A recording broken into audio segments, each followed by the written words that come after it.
Well, I certainly hope I have a better time on my 20th anniversary than President Obama had on his. No doubt about it, it was a disappointing night for anyone whose debate bingo cards had Cayman Islands, or Bain Capital, or 47%.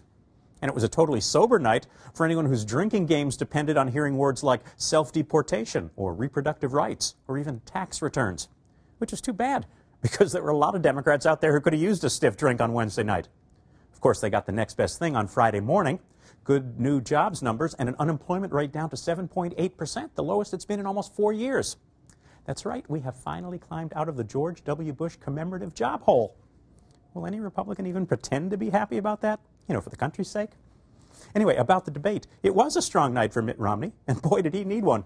This is how desperate he was going into the debate. He actually admitted that he'd once been governor of Massachusetts. No, really. He even tried to claim that he was a raging moderate, a bipartisan compromiser. And the rest of the Republicans, including the Tea Party types, they were so desperate they let him say it. Besides, they weren't too worried. They don't believe Mitt Romney any more than anyone else does. Anyway, the debate. All the polls say Romney won, and he definitely won with the theater critics. They loved his energy. Winning with the fact checkers, that's a different story. In fact, post-debate pop quiz, true or false? Bogus budget numbers suddenly add up if you say them over and over again in a loud voice. Yeah, me neither.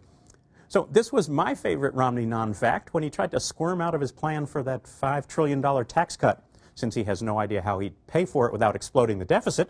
Or if he does know who'd take the hit, he'd rather not say. So here's how he put it. What I've said is I won't put in place a tax cut that adds to the deficit. That's part one. So there's no economist can say Mitt Romney's tax plan adds $5 trillion if I say I will not add to the deficit with my tax plan. Well, that settles it then, right? His tax plan won't add to the deficit because he said so.